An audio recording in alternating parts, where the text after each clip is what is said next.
Hi guys!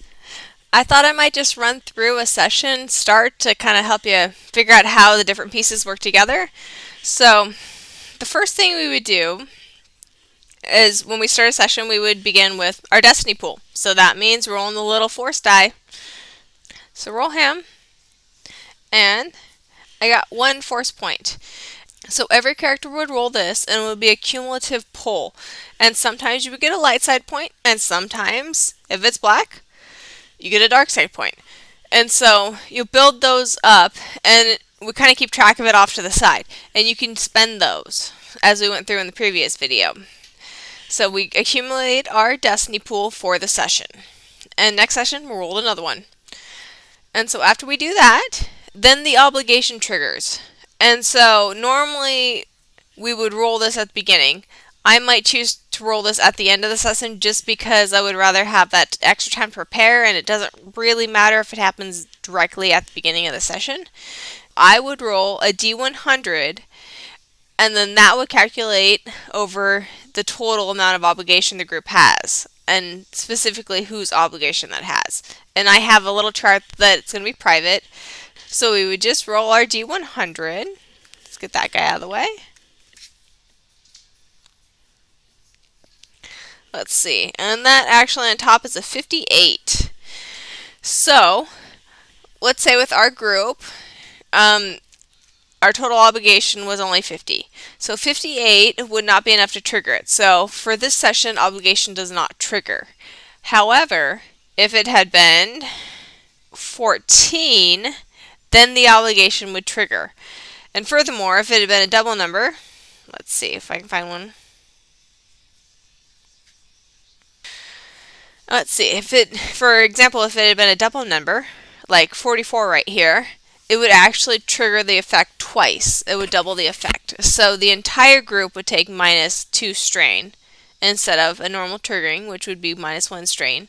And the person whose strain that is affected would take additional. So they would take like 2 strain at the normal one, and then if it had doubled, you take 4 strain. So that can really be incapacitating sometimes. So be careful with your obligation. So let's see. So after the obligation, then we'll kind of start getting down to it, go into what happened last session, establish where we are, the setting, all that kind of fun stuff. So at this point in the main game session, there's several checks you can make. The first one is a standard check. And the standard check is you trying just to do something against the forces of the universe. So let's say you're trying to land your plane. So little Miss Chatter here, she's trying to land. And so we'll go with piloting. And I'm going to go with space just because she's trying to land it from space instead of planetary, because she's not racing on the ground like pod racers or something like that. So we look for the agility, and that's 3. So for this, get the 3 dice, and since she, in piloting space, has 1 skill, we can upgrade one of them. And then I'll let you know what the check is. So for this check, in this instance, I'll say the check is just an easy check. So an easy is 1. So she'd take these, and she'd roll these. Let me see what we have. Well, it looks like she did a really good job. So actually these cancel each other out. So she's left with the triumph. And what's important about this is the triumph, it counts as a success. So if she did not have the triumph, she would not succeed at landing the plane. But it does count as a success. And it gives her additional benefits. So she can spend these triumphs to give her a boost on her next check. So let's say that's what she does. So she's going to take the triumph and say, okay, for my next check, I want a boost die. So let's say the ship was broken in space, and she had to do repair, and she's going to do it immediately after they land, just for the sake of doing this as an example. So she wants to use somebody else's help to help her with this repair.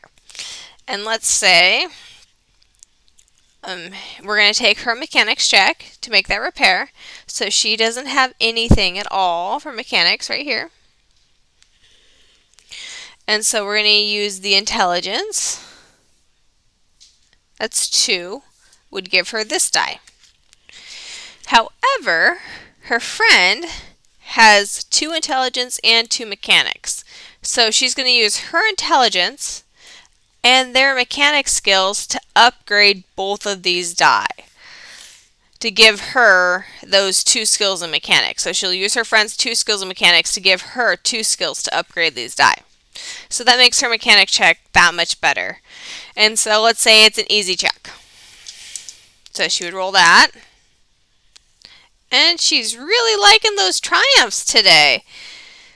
And lots of advantages. So one of these advantages cancel out. Actually, the failure cancels out the success for the triumph. So she doesn't actually get the ship fixed because that success doesn't matter. And so she has 1 advantage, and these 2 cancel each other out. So she has 1 advantage, and then she also has, the magical effect for the triumph. So let's say that she's going to give her friend the boost die to try to fix the ship. So for her triumph, she's going to help her friend in the next check do the fix for the ship.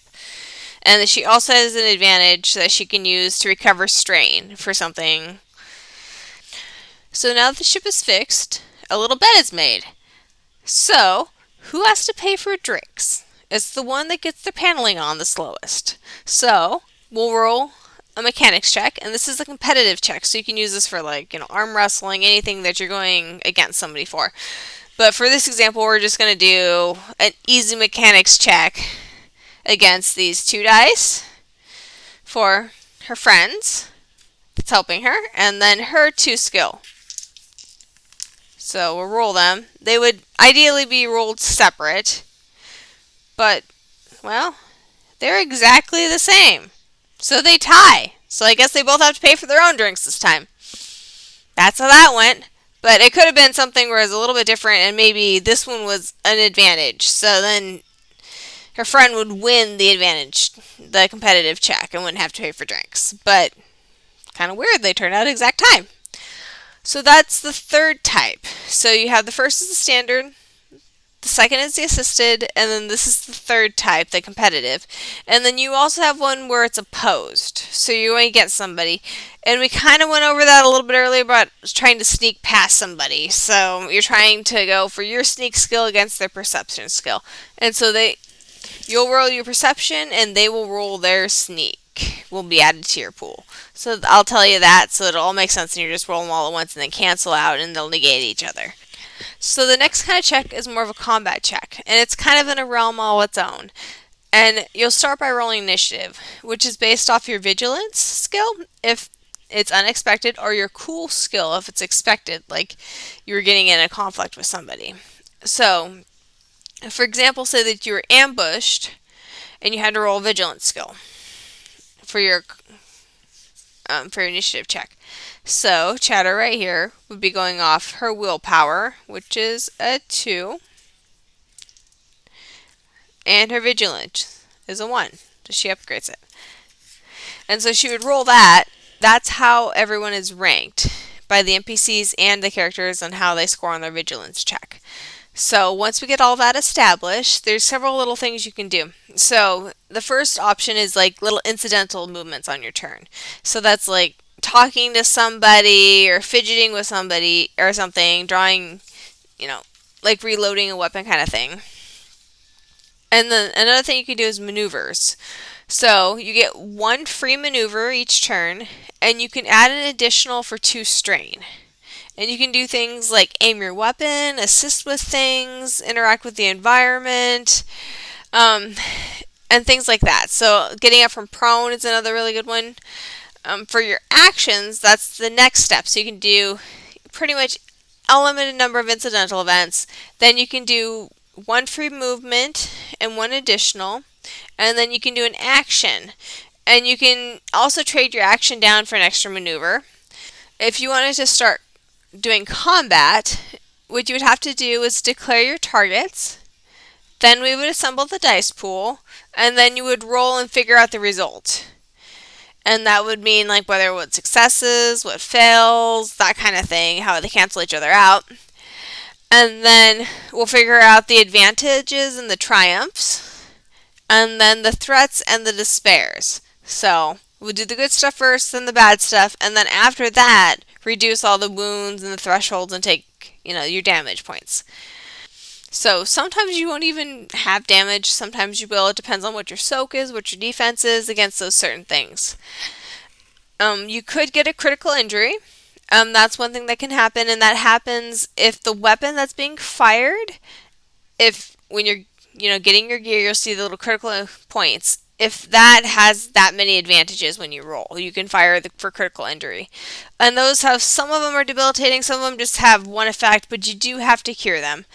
They are something that will really, really, really hurt you in the long run. You'll get plus 10 on each of the critical injury rolls you roll, and so things will just keep getting worse and worse and worse.